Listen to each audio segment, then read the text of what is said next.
1953, a coronation fit for a king. But it's a young queen who's about to be crowned, and the crowd roars its approval. The fact that she's a woman attracts no comment, and she will go on to reign over us for 6 decades. But England's queens haven't always been greeted with such adoration. Throughout our history, women and power have made an uneasy combination. 800 years earlier, another female heir to the throne came to Westminster for her coronation. She wasn't met by cheering crowds. Instead, she was chased away from the capital by an angry mob. Her name was Matilda, the first woman to make a claim to the English crown in her own right. But 800 years ago, power was inescapably male. There was no question in the medieval world. Men ruled, and women didn't. A king was a warrior who literally fought to win power, then battled to keep it. Yet despite everything that stood in their way, a handful of extraordinary women did attempt to rule medieval and Tudor England. This series is about the queens who challenged male power and the fierce reactions they provoked. When they pursued power like kings, these royal women were criticised and condemned. Most graphically of all, they've been vilified as she-wolves. These are the stories of the she-wolves of England. And to explore them is to realise just how far we've come and how little has changed.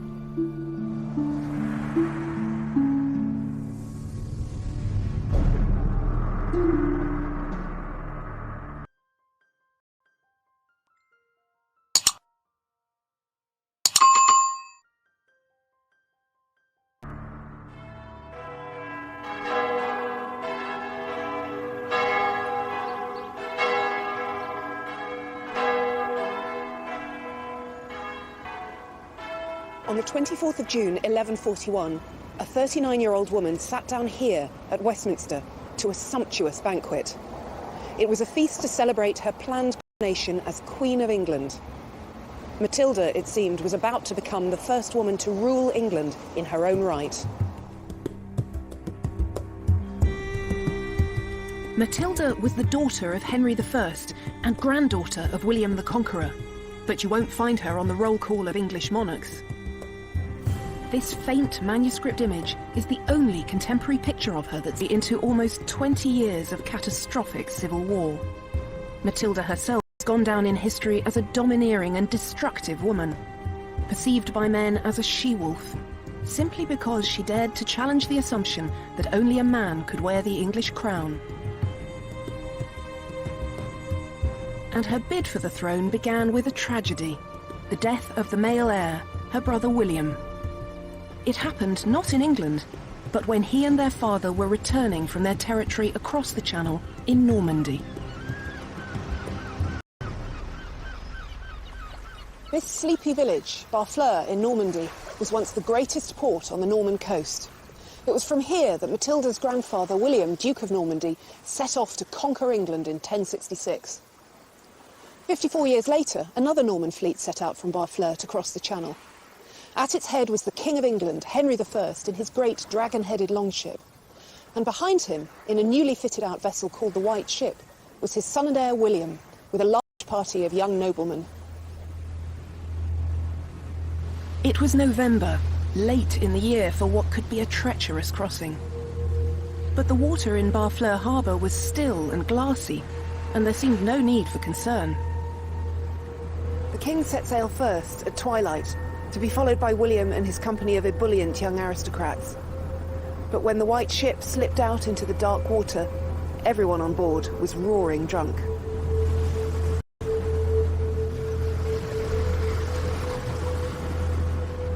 No one noticed the rock at the harbour mouth, but no one could mistake the sickening jolt as the ship struck.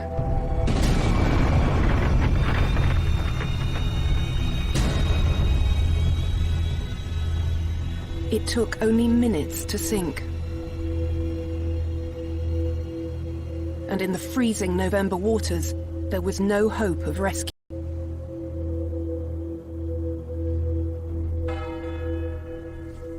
chronicler William of Malmesbury wrote, "No ship that ever sailed brought England such disaster."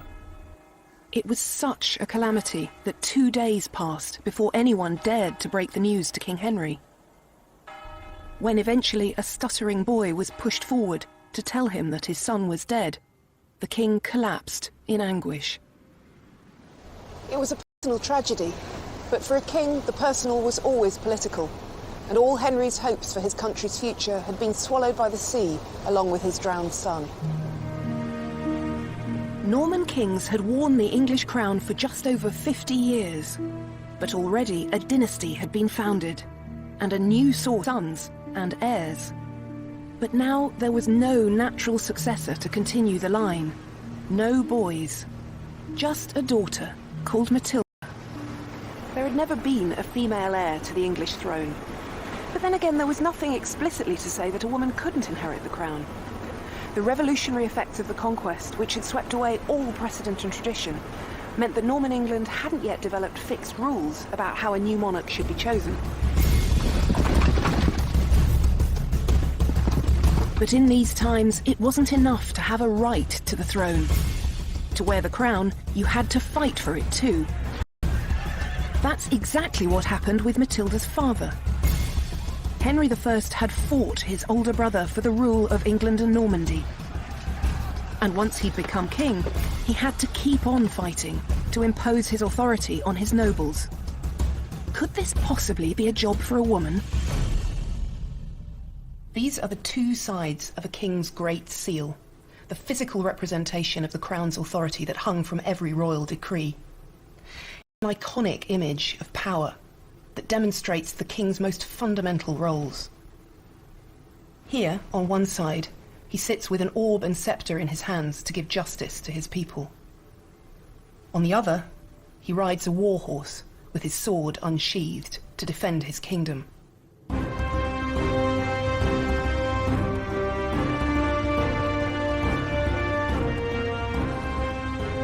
Even today, power still looks, sounds and feels overwhelmingly male. Back then, there was no question in contemporaries' minds about the order of God's creation. Men ruled, and their women obeyed.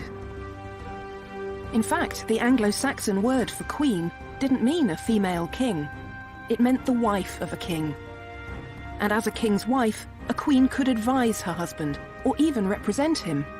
But her authority always depended on his.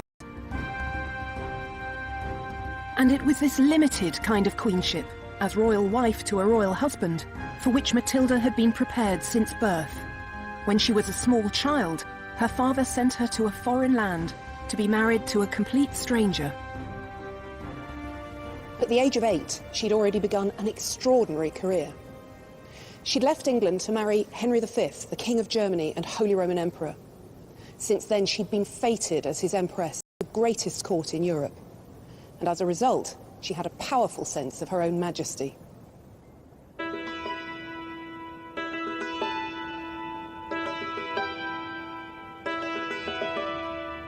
Matilda, 23, her husband died suddenly.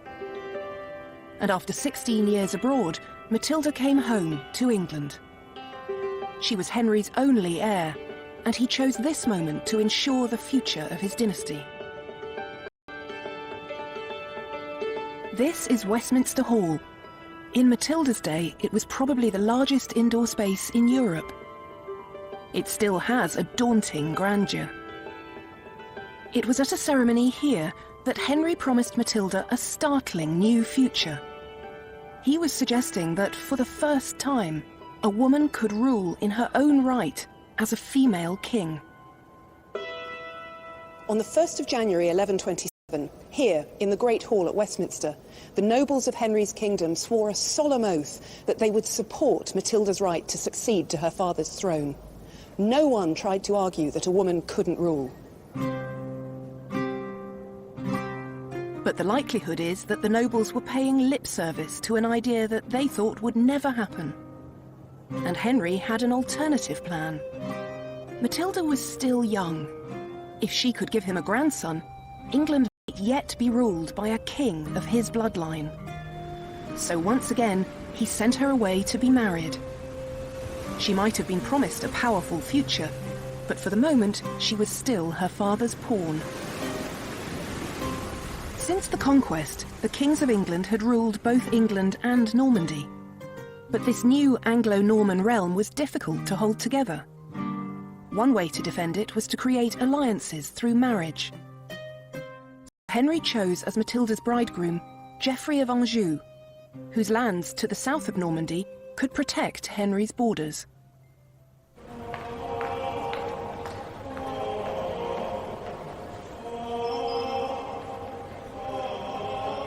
In June 1128, Henry came here, to his Norman capital, Rouen, to knight his prospective son-in-law.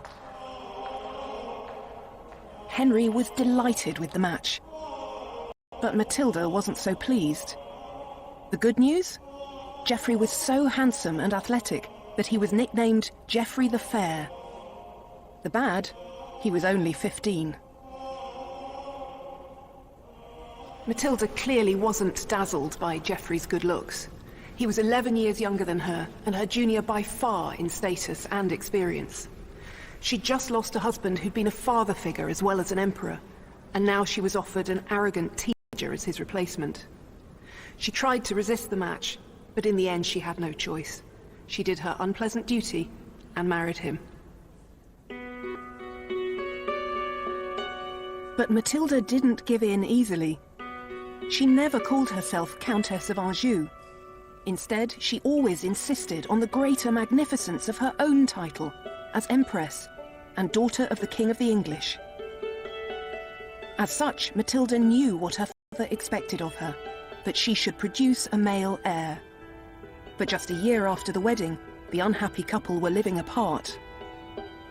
Matilda might have given up on her marriage, but her father hadn't. In 1131, he imposed a reconciliation on the couple, and to good effect. In the spring of 1133, Matilda gave birth to her first child, a healthy boy called Henry, after his proud grandfather. A year later, she had a second son. So Henry had his male heirs.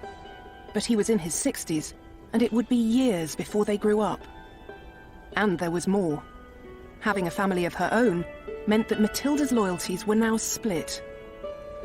The arrival of his grandsons was a dynastic triumph for Henry. But Matilda's new role as the mother of two young sons left her caught in the middle between her husband's ambition and her father's refusal, even at the age of 67, to relinquish any part of his hold on power. And in 1135, as political disagreement escalated into the flexing of military muscle, Matilda stayed in Anjou with Geoffrey, standing shoulder to shoulder with her husband.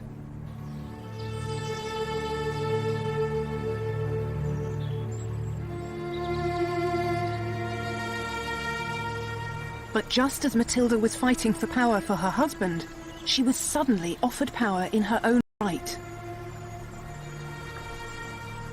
Her father Henry was taken ill on a hunting trip in November 1135. Knowing that his grandsons were not yet old enough to succeed him, as Henry lay dying, he insisted that the nobles abide by the agreement they'd made 8 years earlier to allow Matilda to rule. And as soon as the news of her father's death reached her, Matilda made her first move in becoming queen.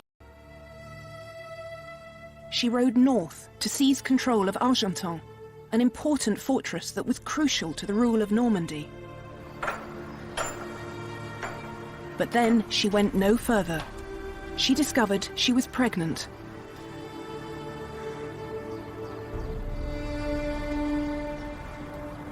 It's impossible to know what was going through Matilda's mind stuck out here at Argentan. The chronicler William of Malmesbury says only that she failed to return to England for certain reasons, which at a distance of almost 900 years, if the nobles would simply rally to her cause. What we do know is that while Matilda hesitated, it was her cousin Stephen who seized the moment.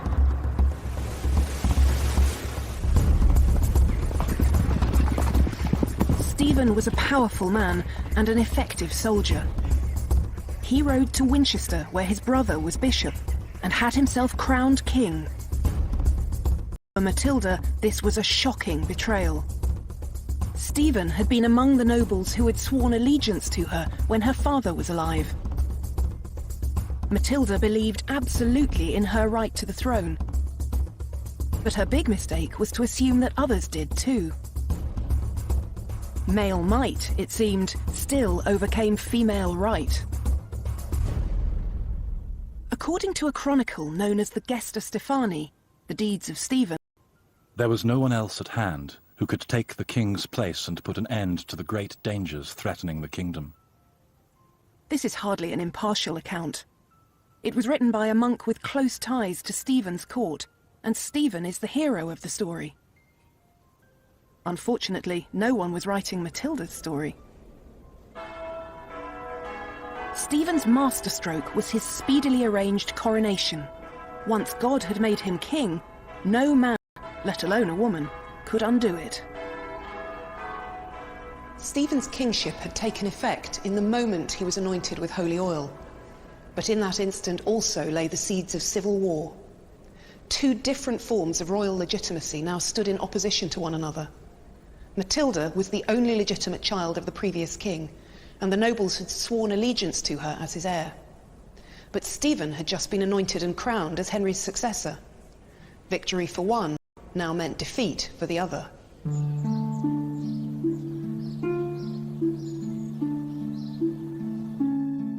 Stephen might have God on his side, but he needed people too.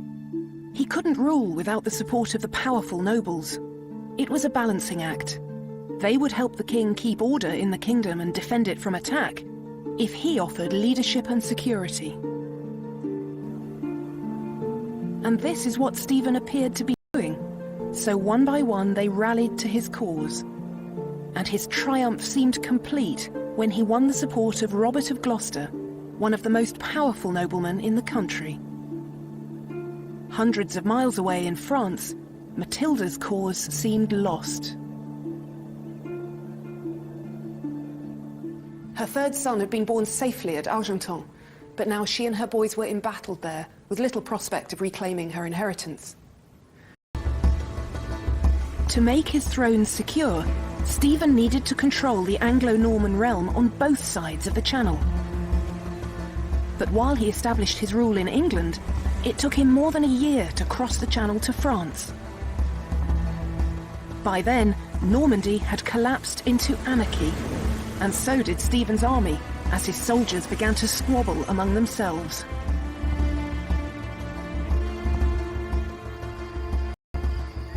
At her base at Argenton, news reached Matilda that Stephen's campaign in Normandy was disintegrating into chaos.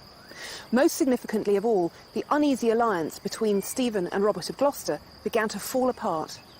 And in June 1138, in a dramatic about-turn, Robert declared his support for Matilda. At a stroke, her position was transformed.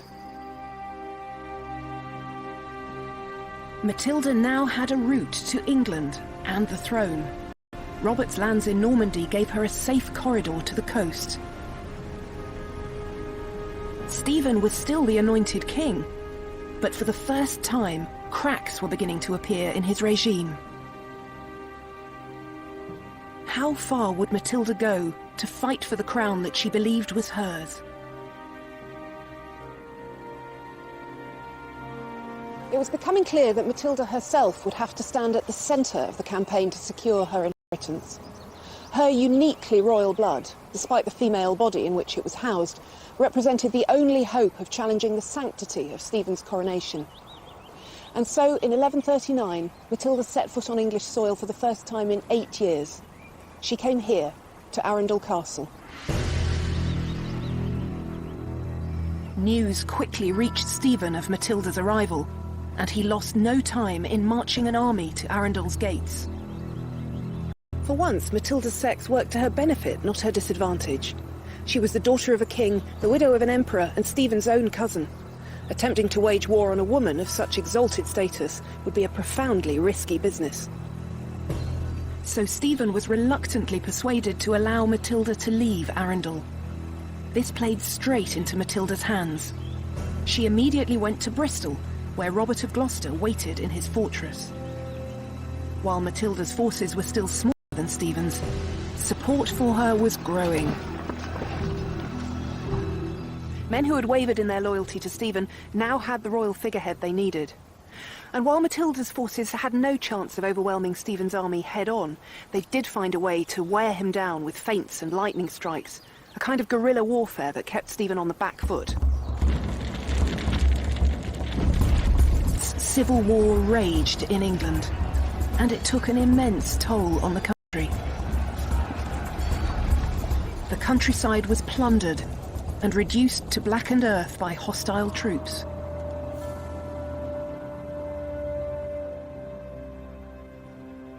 It was a dreadful thing, said the chronicler William of Malmesbury, that England, once the noblest place of peace, the peculiar habitation of tranquility, had sunk to such wretchedness.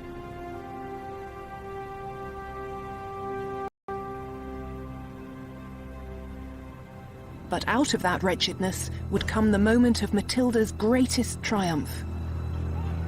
In February 1141, in vicious fighting at Lincoln, troops loyal to Matilda defeated Stephen's army and took the king prisoner.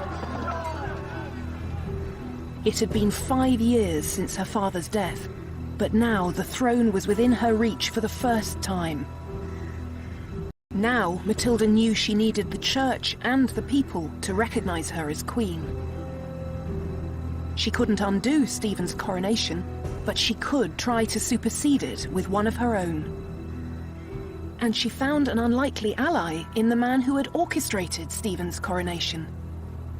His own brother, Bishop Henry of Winchester. Matilda cleverly promised Bishop Henry first place among her advisors, and in return, he rallied the church to her cause.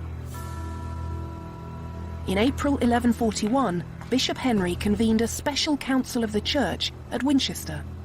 Among those who attended was the chronicler William of Malmesbury. This is a translation of William's chronicle, and it's an extraordinary thing, more than 800 years later, to read an eyewitness account. It turned out that the bishop was a master of political spin. He explained to the council that when King Henry died, he had left his crown to his daughter. But, he said, because it seemed tedious to wait for the lady, who made delays in coming to England since her residence was in Normandy, thought was taken for the peace of the country, and my brother allowed to reign. This was a piece of breathtaking revisionism, but the bishop didn't stop there. Stephen, he declared, hadn't brought peace and justice to England, and he was now a prisoner. So the English church spoke in the voice of Bishop Henry. We choose as Lady of England and Normandy the daughter of a king who was a peacemaker, a glorious king, a wealthy king, a good king, without peer in our time, and we promise her faith and support. This was a victory that Matilda had fought for 6 long years to achieve. So here at Winchester, Matilda was recognised as England's lady, domina in Latin. What that meant was that she would have dominion, power or lordship of the kind that her father had enjoyed. And once she was anointed and crowned, she would become a new kind of queen, one who would rule in her own right. Matilda began to prepare for her coronation. She was on the brink of becoming England's first female king. But as she began to act like England's new ruler, it became clear that she still had a battle to fight. As the chronicles written at the time reveal, when the great men of the kingdom began to be confronted with the reality of female rule, they didn't like what they saw. She was lifted up into an insufferable arrogance, and she alienated the hearts of almost everyone. She had brought the greater part of the kingdom under her sway, and on this account she was mightily puffed up and exalted in spirit. She at once put on an extremely arrogant demeanour instead of the modest gait and bearing proper to the gentle sex, began to walk and speak and do all things more stiffly and more haughtily than she had been wont, to such a point that soon, in the capital of the land subject to her, she actually made herself queen of all England and gloried in being so called. This has become the defining account of Matilda's difficulties at this crucial moment. She was just too arrogant to make a success of ruling. But there's more going on here than a previously undetected character flaw. Matilda was trying to become Queen of England, Not in the conventional sense of a king's wife, but in the unprecedented form of a female king. And kings didn't deport themselves with a modest gait and bearing. They had to be commanding and authoritative. But when Matilda tried to do that, she was seen as unnaturally domineering. The great men of the realm couldn't believe that a mere woman wouldn't take their advice without question. And as the rumblings of discontent grew louder and louder, medieval spin doctors went to work. True to form, the hostile chronicler of the Gesta Stephani, the Deeds of Stephen, reported that she had demanded money from the citizens of London, and when they resisted, she, with a grim look, her forehead wrinkled into a frown, every trace of a woman's gentleness removed from her face, blazed into unbearable fury. Stephen was still a prisoner, but troops loyal to his cause began to ravage the lands south of the Thames, just across the river from the City of London.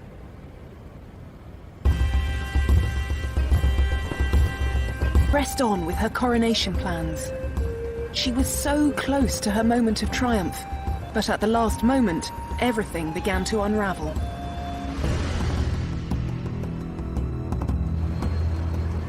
As Matilda prepared to enjoy her feast at Westminster, bells began to toll.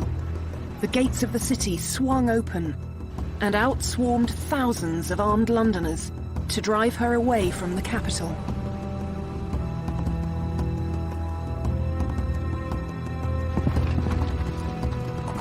All Matilda's hopes of being crowned queen were trampled into the dirt, along with the feast she had left behind.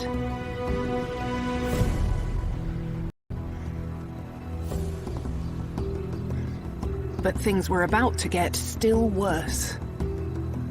News reached Matilda that Bishop Henry had swapped sides once again and declared his support of his brother Stephen. Matilda pursued the bishop to Winchester, but was caught in an ambush. She was smuggled to safety, but her greatest supporter, Robert of Gloucester, was captured in battle. Without him, she knew she could never hope to win, so she bought his freedom. But the price was high. She had to release her most valuable prisoner by far, her rival, Stephen. Still, she fought on, and in September 1142, Matilda was besieged by Stephen's forces in the burned and blackened city of Oxford. For 3 months she held out, but just before Christmas, she decided to risk everything in one last effort to escape. Matilda's escape from Oxford is the most famous, the most daring, and certainly the bravest moment of her life. In the cold and dark, with a bodyguard of just 3 trusted soldiers, she left Oxford Castle by a small side gate. Wrapped in white cloaks as camouflage against the snow, they walked silently across the frozen river. An army surrounded the castle, but no one saw them pass. They trudged 7 miles through the drifting snow before they found horses to carry them to safety.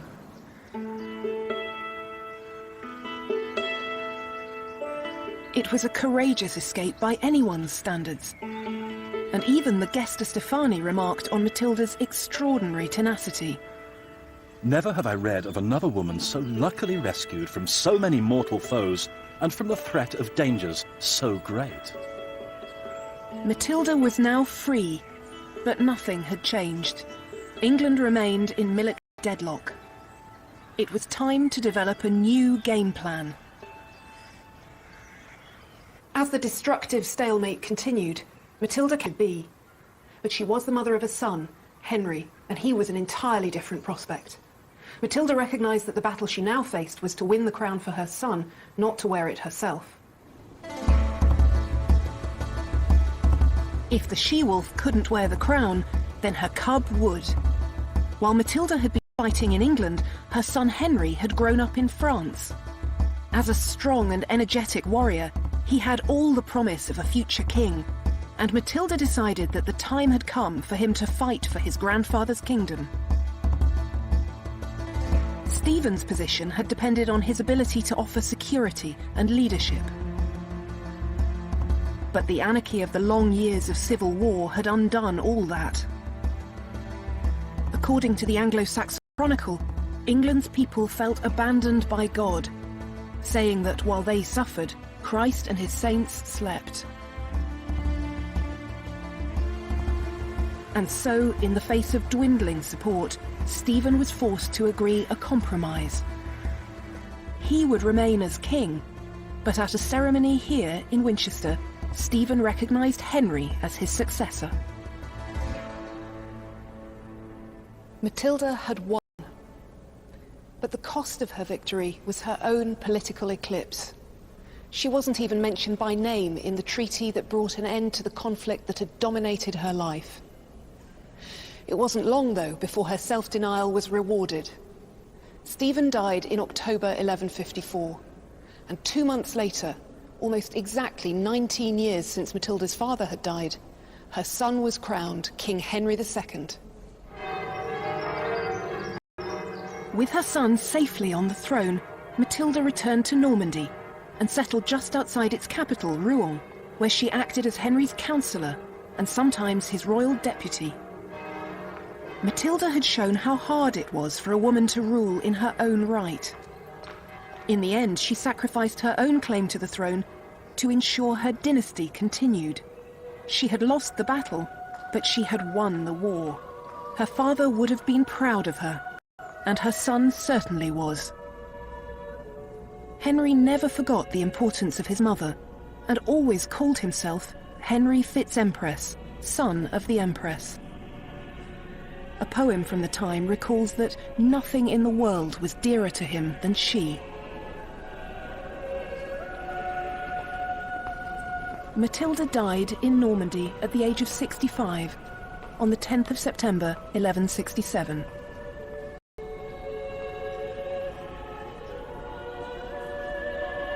Political pragmatism that made her son king. These Latin verses were later inscribed on her tomb.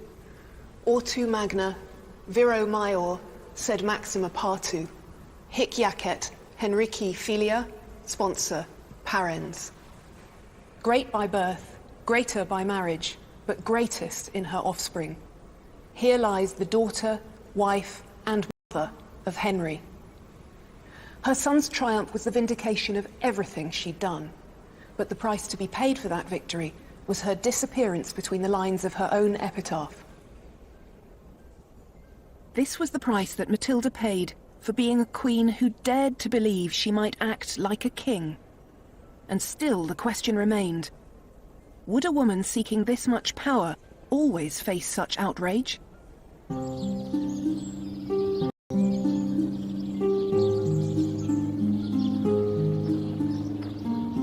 Her daughter-in-law would attempt to find out, with just as much determination as Matilda herself.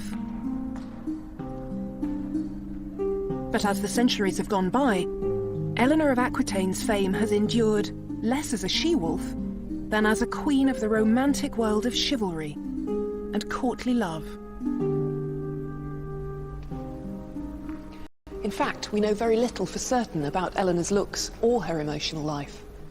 The only contemporary image of her that survives is this effigy from her tomb at Fontevraud Abbey, and it's hard to get a sense of the extraordinary woman behind this mask-like face.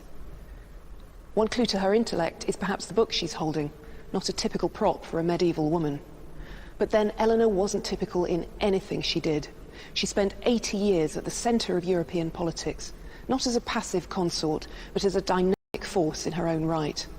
Above all, she was a woman who believed in her own agency, her ability to determine her own fate.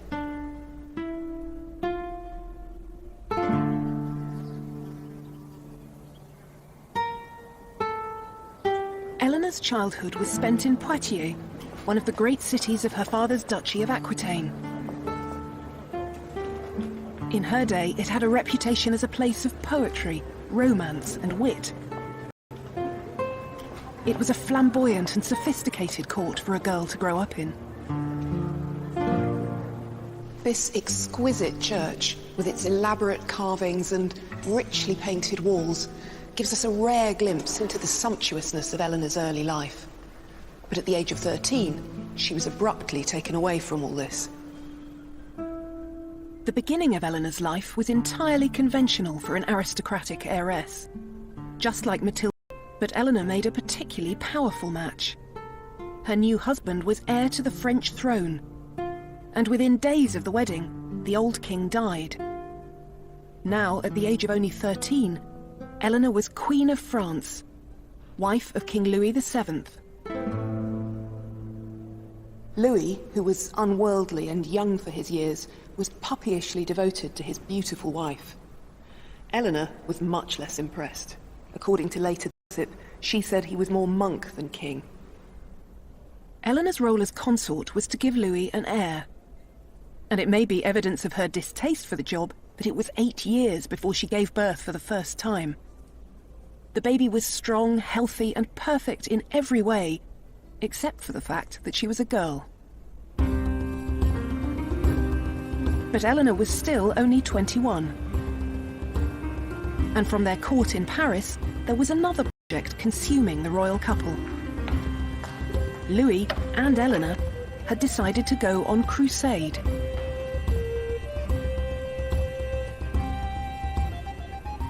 Here at Saint-Denis, in June 1147, Eleanor knelt to receive the Pope's blessing during the Crusade's elaborate send-off, and she almost fainted on a suffocatingly hot day. But she didn't show any such vulnerability in the face of the very real dangers of the Crusade itself.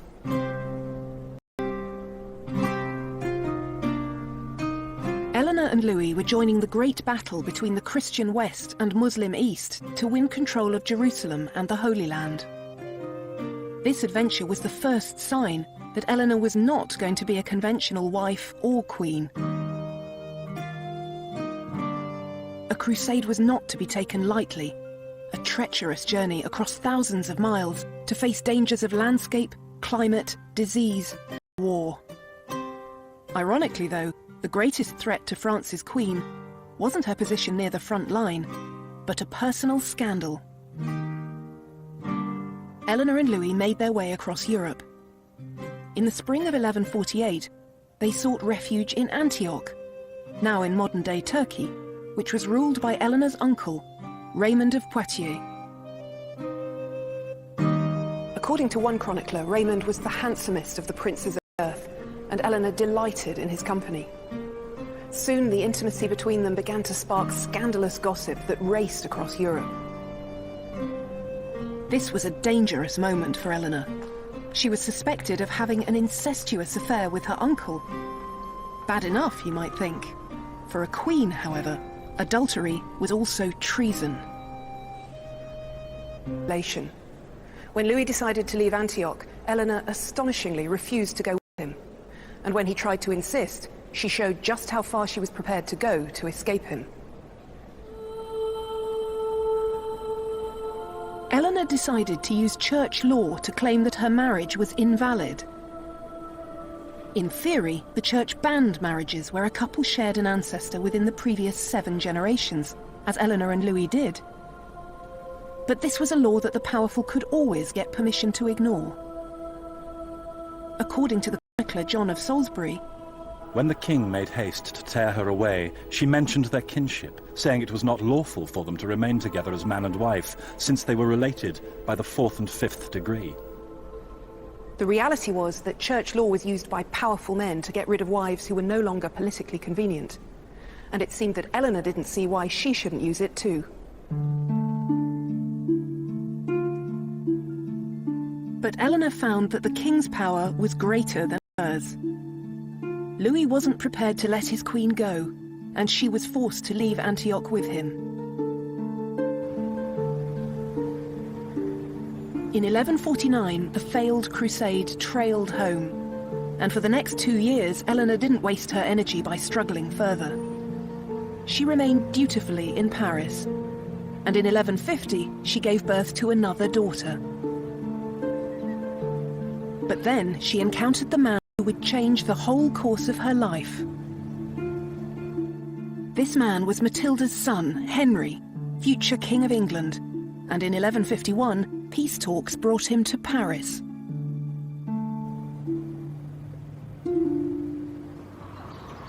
Eleanor and Henry must have met when he came to the French court in the summer of 1151, though the chroniclers are tantalizingly silent on the subject.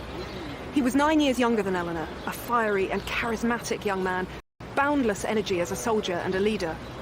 And just 7 months later, the difficulties in Eleanor's marriage erupted into the open once again. This time, it was Louis who had given up the fight to keep his wife by his side. In March 1152, a committee of French bishops annulled their marriage, and Eleanor left Paris immediately for Poitiers.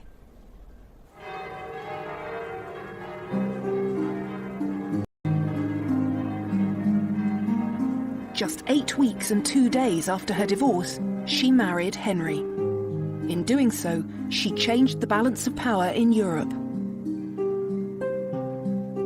Eleanor had inherited the vast Duchy of Aquitaine from her father, and by adding this that stretched from the Pyrenees to the Scottish borders. Eleanor had already shown that she would determine her own future.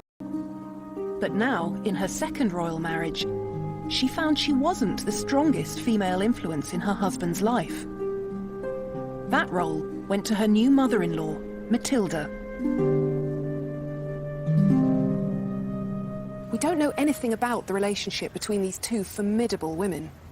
But what we do know is that while Eleanor did her duty as Henry's queen, producing 8 children in 15 years, it was Matilda who was the elder stateswoman in his government.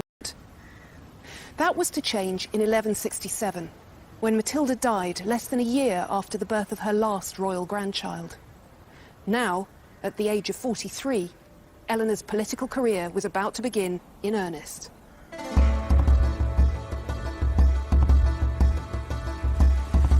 The task of governing Henry's huge and unwieldy empire was a challenging one, which kept him constantly on the move.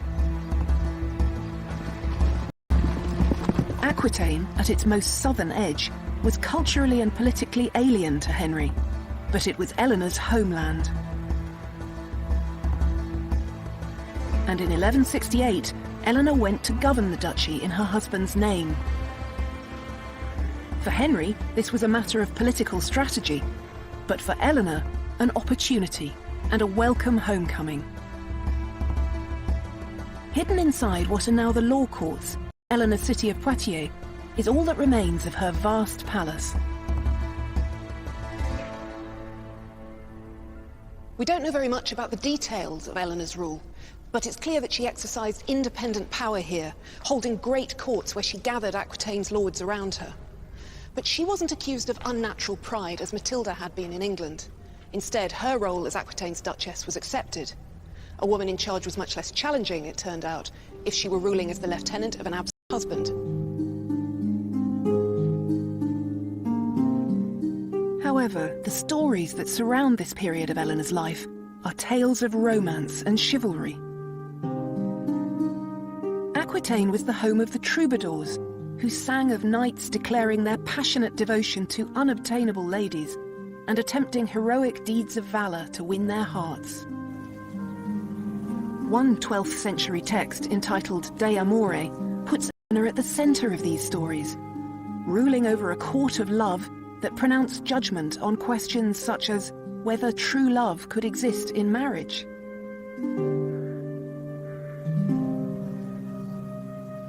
Idea has persisted so powerfully. How much easier to think of Eleanor as the queen of romance, concerned with emotions, not politics. But what Eleanor did next, I think, demonstrated in the most dramatic way just how important power was to her.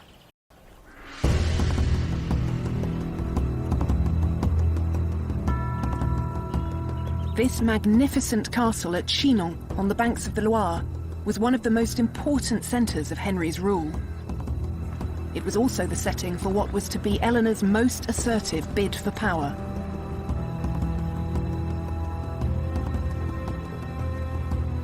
Eleanor never had a claim to be a monarch in her own right, but her children did. And as a mother, she was prepared to fight tooth and claw for her son's rights. It was a fight that would dominate the rest of her life. Male heirs were a medieval king's greatest asset, the insurance that his dynasty would prevail. But grown-up sons weren't always prepared to wait patiently while their father still reigned. When Eleanor's 3 eldest boys reached their teens, they were champing at the bit for a share in ruling their father's empire. And although Henry promised them a role to play, he couldn't bring himself to delegate real power. In 1173, their oldest son had had enough of his father's empty promises. Under cover of night, he rode away from Chinon to defect to Henry's great enemy and Eleanor's ex-husband, the King of France. Eleanor's husband was devastated at their son's betrayal, but Henry was about to get a much bigger shock. When he sent for his wife and his younger sons, he discovered that Eleanor and the boys had also left for Paris. It was clear that Eleanor, too, was in open revolt against her husband and king. Why did Eleanor turn on her husband? The story that's often told is that she was violently angry about Henry's affair with a beautiful young woman named Rosamond Clifford, known as Fair Rosamond, the Rose of the World. There's no way of knowing now what Eleanor thought or felt, so we'll never be sure exactly what was going through her mind when she rebelled against her husband. And once again in Eleanor's life, emotion gets used to fill a gap left by an absence of evidence. All kings had mistresses, and Eleanor was worldly wise enough to know that. But she had a formidable political brain, and it's much more likely that she, like her sons, was angry that the power Henry had given her in Aquitaine wasn't everything he'd promised. Eleanor was treading an intensely dangerous path, but she had thinkable when she left one king to marry another. Now her second royal husband was standing in the way of her ambition, and she would leave him too. Sons rebelling against their father were a cause of outrage and sorrow, but the 12th century had seen it all before. A wife rebelling against her husband was a new and profoundly alarming phenomenon. One chronicler scoured his archive to find more than 30 examples of sons taking up arms against their father, but not a single precedent of a queen in revolt against her husband. In a public letter, the Archbishop of Rouen told Eleanor that she threatened the very fabric of society. "Man is the head of woman," he said. "We know that unless you return to your husband, you will be the cause of a general ruin."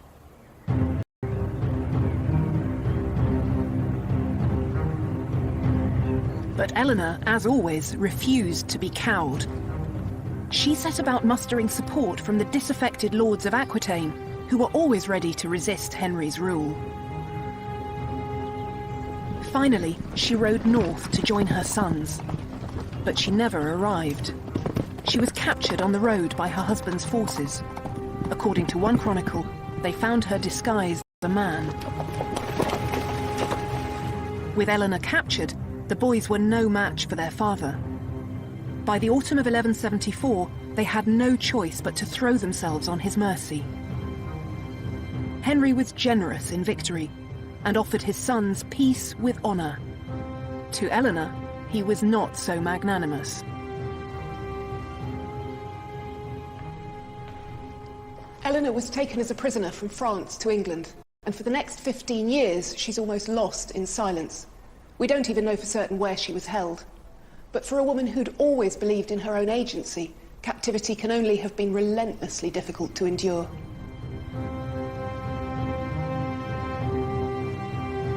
Eleanor was blamed for their family's descent into civil war.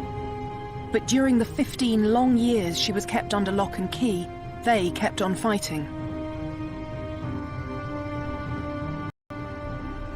It was a conflict that claimed the life of her eldest son.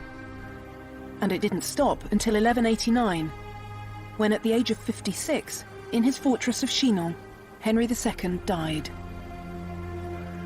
His body was taken to Fontevraud Abbey, 10 miles westward along the Loire River. His heir was his second son, Richard, Eleanor's favourite child, who would one day be known as the Lionheart.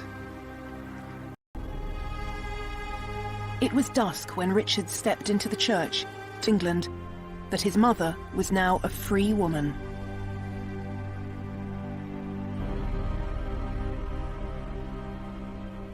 Eleanor was 65 years old, and after 15 years in captivity, her moment had come. And this time, she wasn't just given the Duchy of Aquitaine to rule, but the Kingdom of England. Richard sent word that his mother should have the power of doing whatever she wished in the kingdom. Eleanor had to rule England because Richard was away on crusade. And unusually for Eleanor's controversial career, her power didn't provoke critical comment. It seemed that a queen mother ruling on behalf of her son, the king, was infinitely more acceptable than a queen ruling in her own right.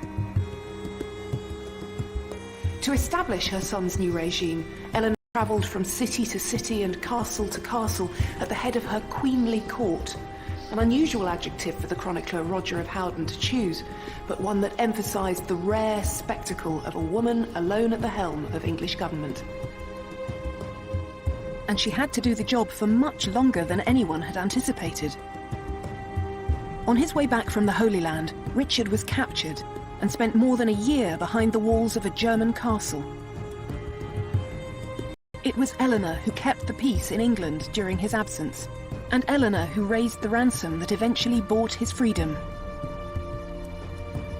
When Richard died in 1199, struck by a stray arrow at a siege in France, it was Eleanor who secured the succession of her youngest son, John.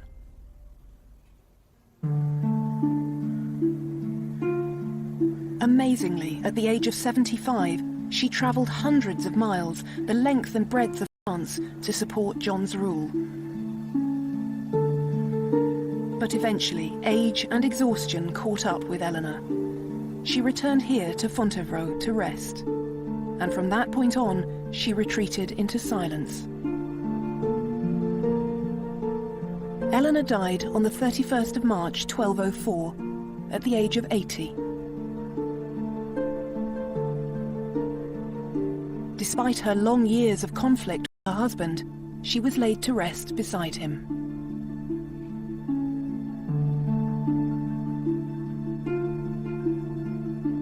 Matilda and Eleanor both believed in their right to rule for themselves. Matilda got to the very brink of her own coronation as Queen of England, and when Eleanor's power and autonomy were threatened, she went so far as to lead a rebellion against her own husband. But in practice, it turned out that the sight of a woman pursuing power for herself caused consternation. In the next programme, we meet the queens who inspired that title in literature. One accused of murder, the other of plunging the country into the Wars of the Roses, Isabella and Margaret each fought for power in one of the most brutal periods of English history.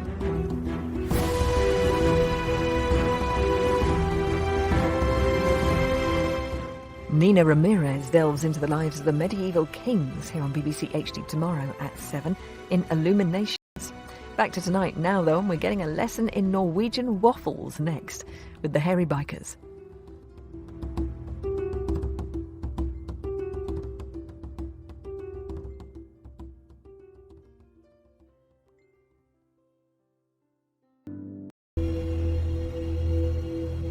And in the freezing November waters, there was no hope of rescue.